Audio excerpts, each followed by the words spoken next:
Karon, serving faithfully. Bilang ko na akong idugayon, kay medyo taas kini nga mensahe, pero I believe nga kung kita usay nga Kristohano, no?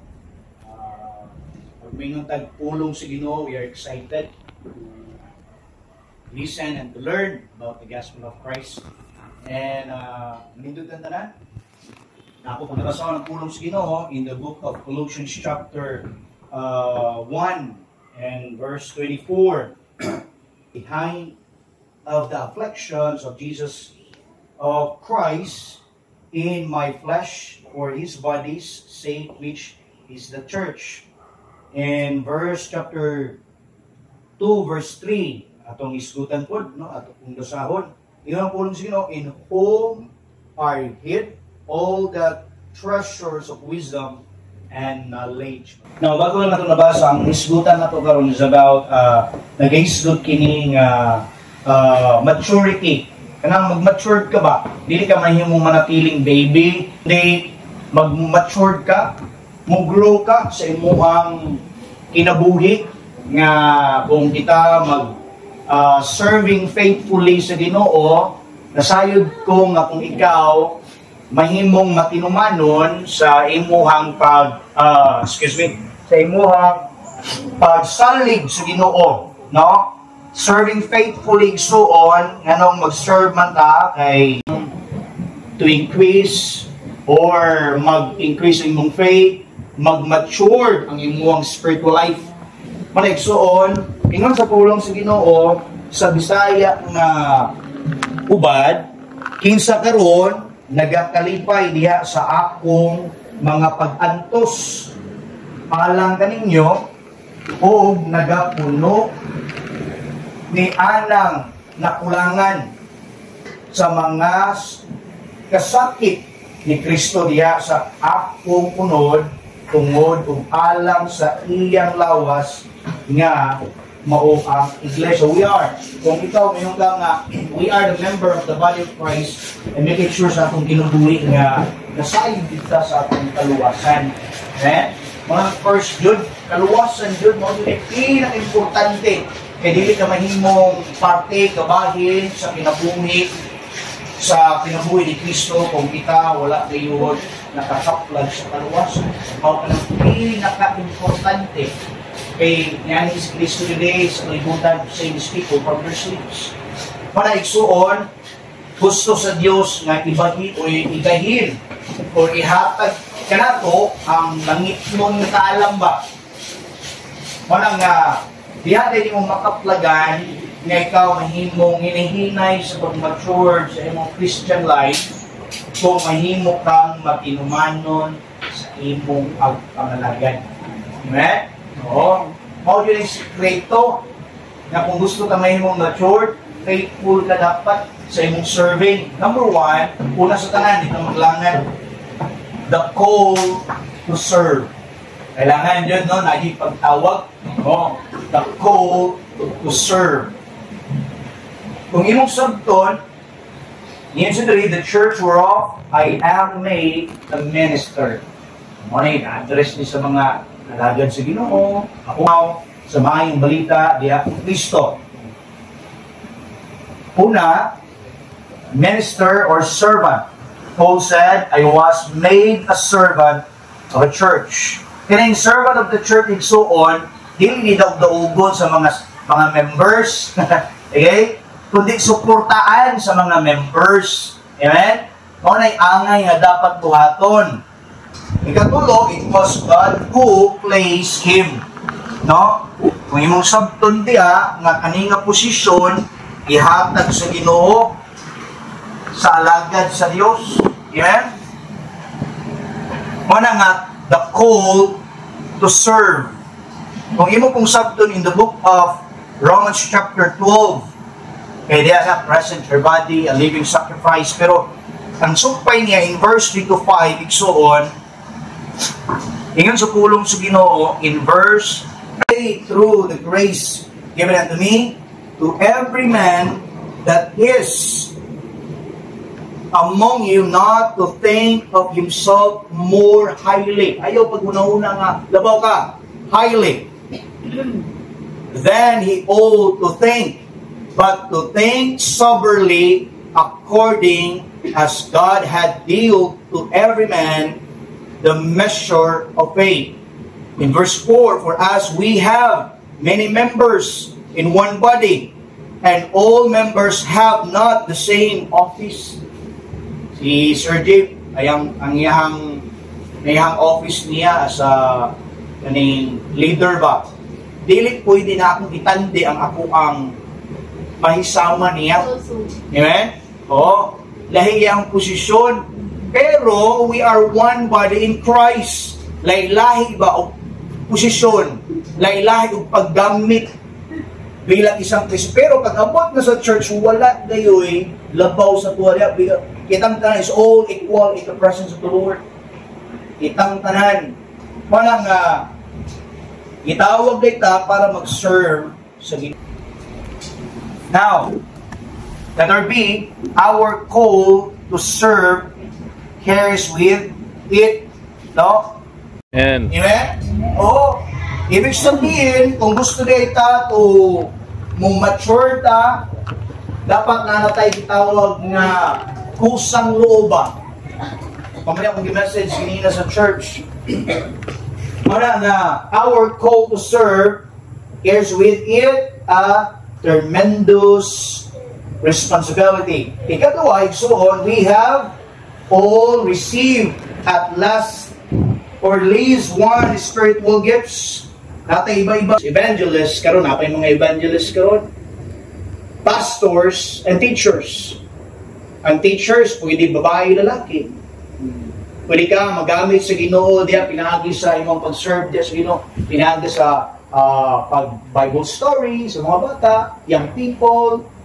Ang babae mo tudlo sa women's, ang lalaki mo tudlo sa mga brotherhood, no? Pastors preach the gospel of Christ.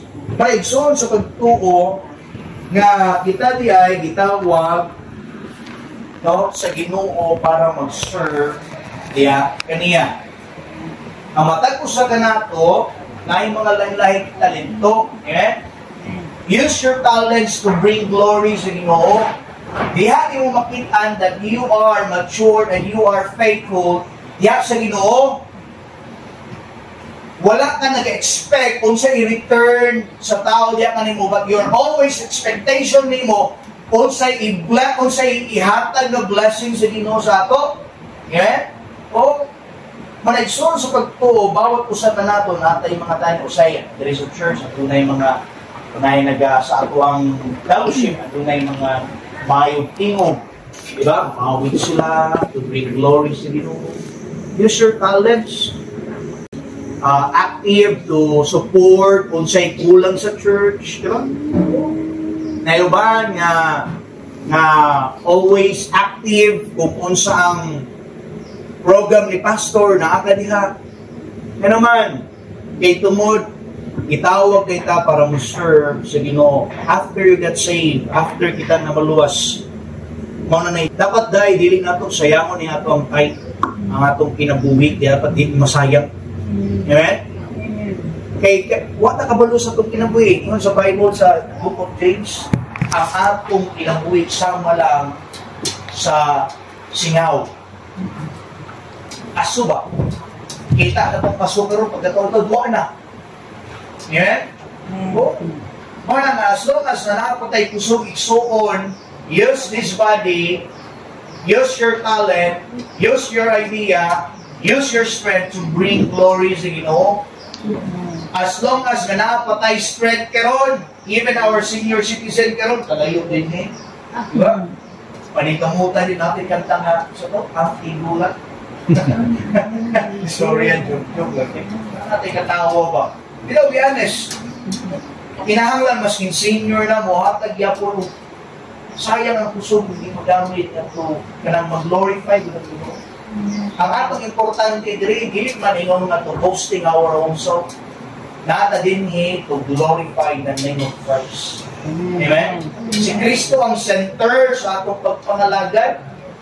Si Kristo ang center sa atong service. Nganong gibuhat na ako ni because I love Christ sa akong kinabuhi, because iluwas ko ni Kristo. Amen? Oh, paraigsoon sa pagto, we need to build sa ato mga kabataan na give your best to the Lord. Amen? Support sa ministry sa Ginoo because God called you to serve Him. Amen? Oh.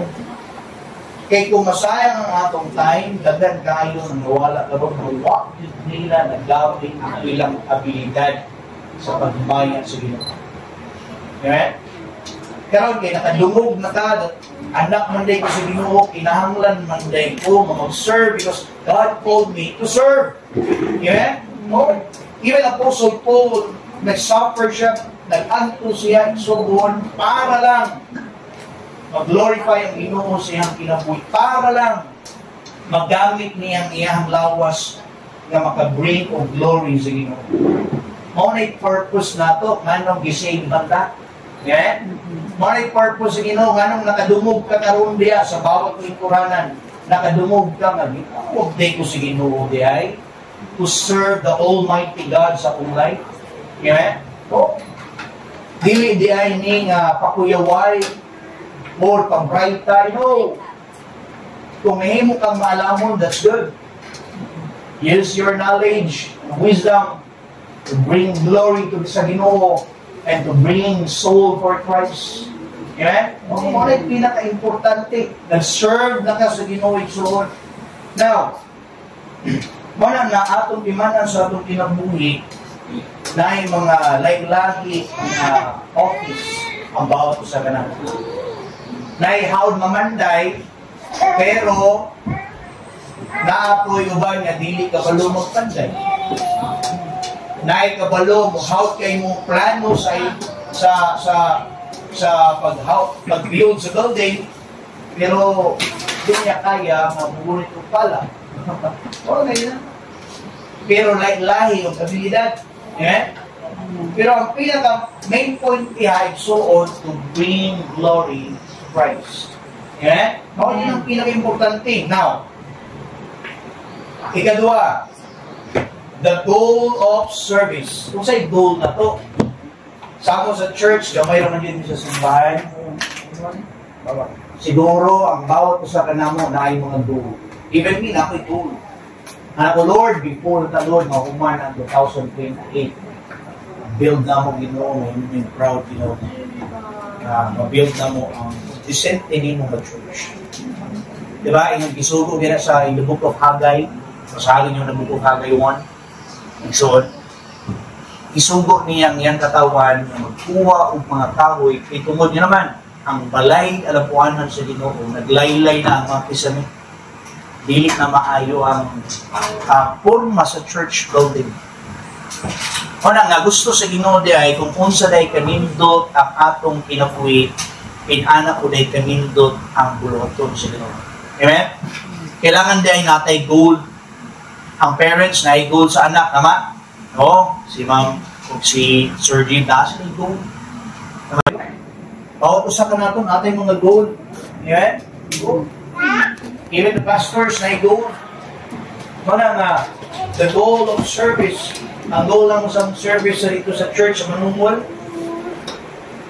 among buhaton, Lord, if you bless us, Lord, we will nami go, Ginoo, nga build up a wonderful place, bring soul for you. Nga naman one day, kasi kabalo mo, nga kung naaday kay inana di ay nakasing-gasing, makinom mo nga doon ay marriage supper of the Lord. Yes? Ngayon, ang Ginoo sa mo, well done, and good and faithful servant. That is the judgment seat of Christ. But ayaw kalimtig suon, adunay marriage supper of God. Okay? Pero as long as napatadin niyo, what is your goal in service? Sige na lang. Sa'yo mong goal karon. Basig na sayang nimo ang imuhang ideas, sayang nimo ang treasure, na wala, nag-bring of glory to you.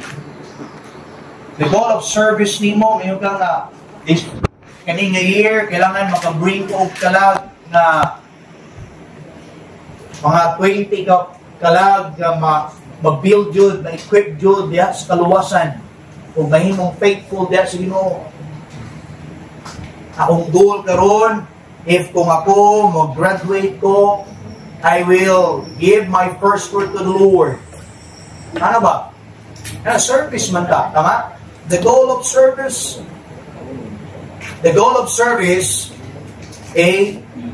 to honor the Lord Jesus Christ.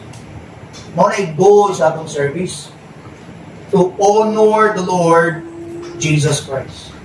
Itawag na Christian igsoon, as a Christian, everything, no? We do. Kung Kristohanon ta, buhaton, everything we do para kang Kristo.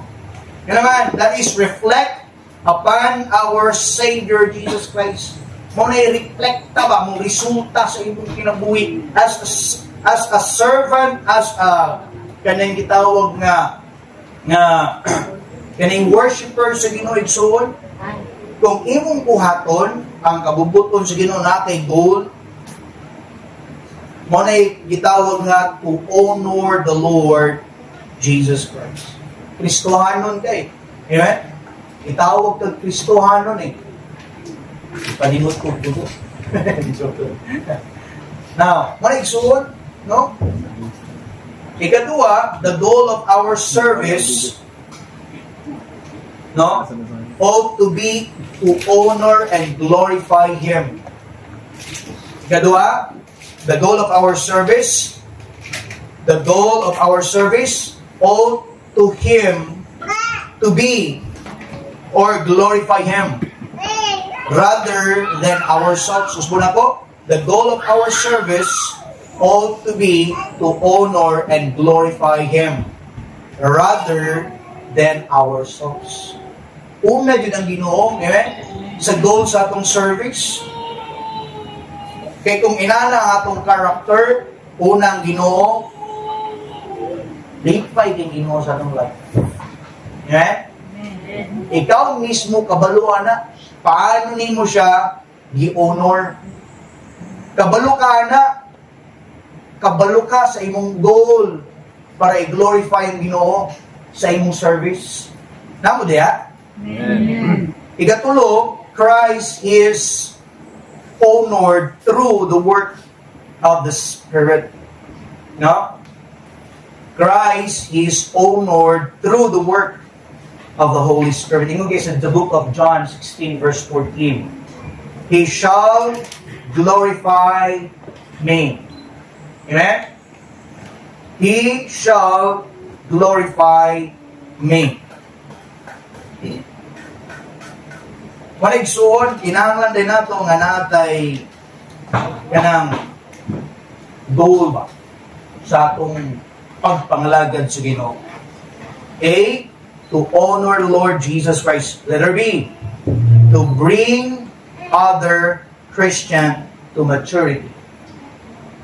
Ibig sabihin, kini atong message karon ginabring ta sa Ginoo to go to maturity.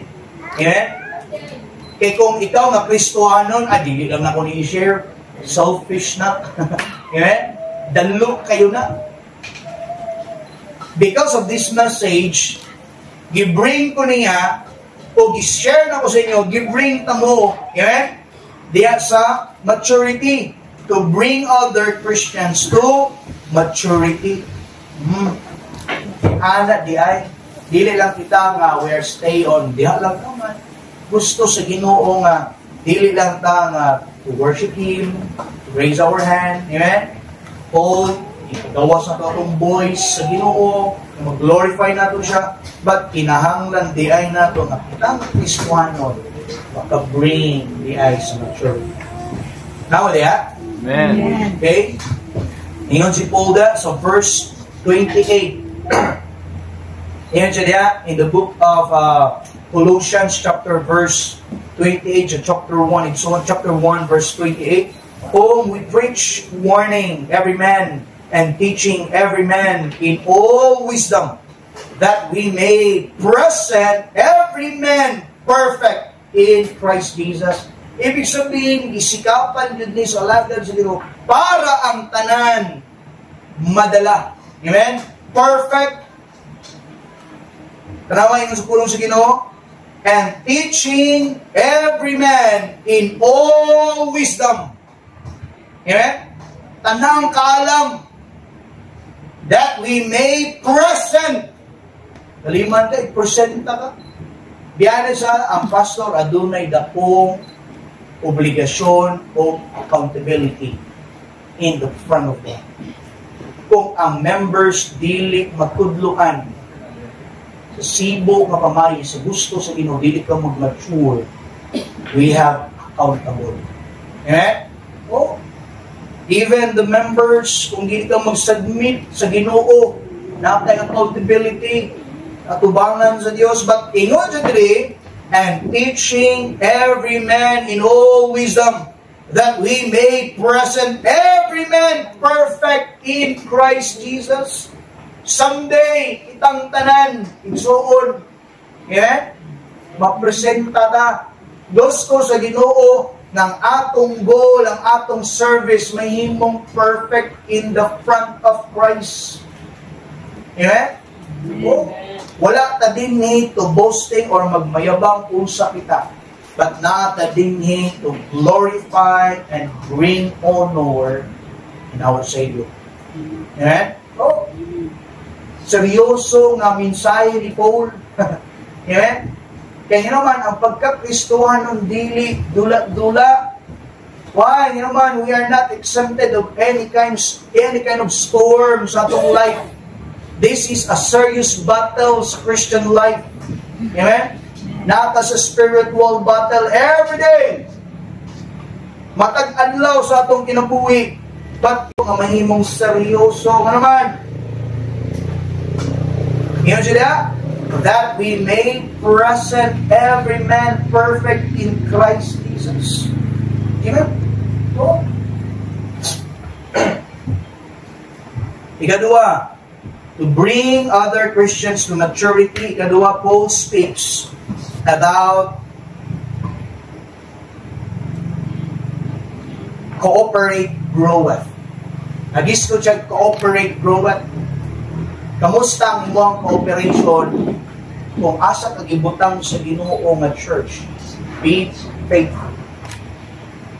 Kailangan ka mahimong supportive dito. Yeah? So, cooperate, groweth, all believers through their mutual ministry of love.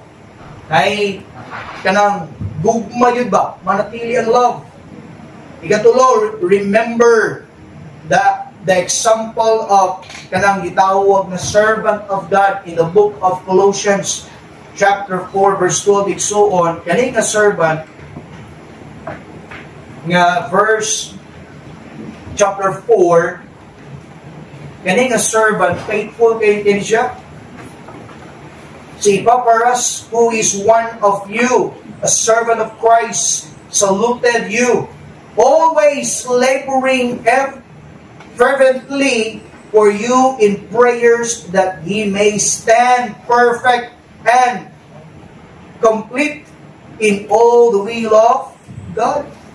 Kani si Juan, si Epaphras, yung pangalan, faithful kayo ng servant.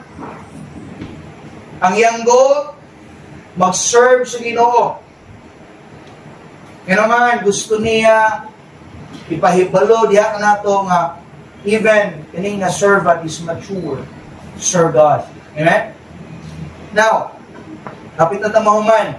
Kung sa itong number 1 gani? To call to serve. Number 2, the goal of service. Gamay naman yung wali. Ikatulo, the cause of service. Now, A, it involves suffering. Nga naman, igsoon, si Apostle Paul, nag-suffer siya para niini na bulagon. Okay? So, the cause of service, it involves suffering. Amen? So, maigsoon, letter B, offers great rewards. Amen? Na I-offer great rewards. One day, each one of us, dawat kag rewards sa Ginoo. Wala nga, kung mag-labor man ka sa Ginoo igsoon, give your best to the Lord. Ngayon din na, ayaw dapat nga, dili ka mahimong eyes pleaser or man pleaser. Kaya kung eyes pleaser ka, nagahulat ka kung kinsay mo tanaw. Tama? O, eyes pleaser eh. Pero kung man pleaser mo ka, nagahulat ka kung kinsay mo tagad sa mo ha. Danger na. Amen? O, mas kinuwalay makakita, pero ang Ginoo nakakita. Nga naman? Why? The eyes of the Lord in every place, beholding the good and evil. Kapag ang Ginoo, unsa ang mga na-hide diha, or unsa ang mga good diha na imong napakita sa Ginoo. God knows everything. Maligsoon sa pagtuo, kailangan natay itawag nga in loves suffering. Amen? Now, atong timanan sa atong life, so kaya ato ang pagbuhatag sa pinaka-the best sa Ginoo, di gyud kawang. Yan naman, nothing gives such rewards and blessings or exercising gifts for ministry. Karon imong ministry, maayo ka mo kanta, give your best. Maskin naglain yung paminaw, kanta yapon. Ang imong rewards nga imong gihaguan, ikaw may muhampunan. Dili pwede naman na ibuga, kay mo na pud niyo. Dili imuha ra kita. Yan? Oh. Maligsoon sa pagto, even Paul, grabe niya ang sacrificial niya. Pero nag-sacrifice siya in love siya. Naigugma gayud siya. Yan? Dapat ginana ang bawat Kristohano mahigugma gayud sa imuhang buhat sa service, yung buluhaton, sa ministry. Maligsoon, dapat natong hinumduman sa atong kinabuhi nga kanidi ay nga paghatag nato sa atong pinaka-the best. Kabubuton sa Ginoo nga kita muhatag sa tuang faithful service. Amen? Kailangan mahimot ang faithful in the service. Mahingo di kanta nga, in the service of the King, every talent I will bring. I have peace and joy and blessing in the service of the King. Isa itong iservisyohan? Ang Hari. Amen? Our Savior. Yes. Mana, igsuon sa pagtuo, kung nanakay time nga, ikapoy na ka, you need to lay down your name. Amen? And close your eyes and talk to God. Lord, kinahanglan ako, Lord, ang imong tabang.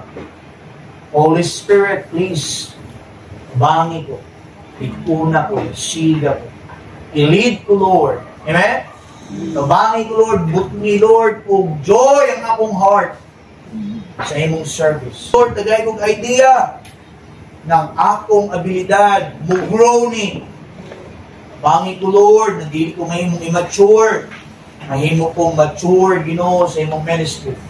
Na naman, our labor is not in vain in the Lord. Mao na itong timan na nigsuon.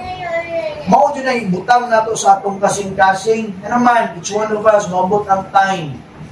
All same person will be caught up to meet the Lord, our God and Savior here. Karoon na may mga signs, di ba? Ang Israel, gubungkag na. Anytime, pwede mag-rapture. Anytime. Na naman, ang iyang pagbalik sama sa kawatan. Nabay kawatan mo nang niya. Iyang gabi, mangawat ko ha. Huwag kawatan mo nang niya. Yeah? Nang pananghiran ng putas Ginoo. Remember the 10 woman ba? Virgin. Na wise, ug unwise. Ang wise, prepare kayo, andam kayo. Pero katong unwise, mahayo pag-coil. Isuko sila papalit. Pagbalik nila, wala na. Wala nang limo. Biyangan na sila. Yeah? Marigsoon, sa pagtuo, always ka dapat maging right. Yeah? Immature. in your service sa atong King. Amen? Dapat magamit ang imong wife. Kung ikaw, hilig ka magkanta, give your best. O, mas kinapakong nga ni ko. O, nagdugo na kong singot. O, usay sa church, kanang kalinturahon ko, di lain kang paminaw. Nikamot yun ko nga, di pwede nga, di ko makatindog. Yan naman, huwag may huwali. Walay naka-prepare. O, indog yun ko nga naman. Dili pwede na kuhaon nila ang rewards. Dili pwede na. Amen? Itang tanan, andun na tayo individual. Amen? Receiving rewards. Give your best to the Lord. So, dili niya natadinihin, dili itong word mahimo kong kuyaw or even each one of us natadinihin to glorify the name of Lord Jesus Christ.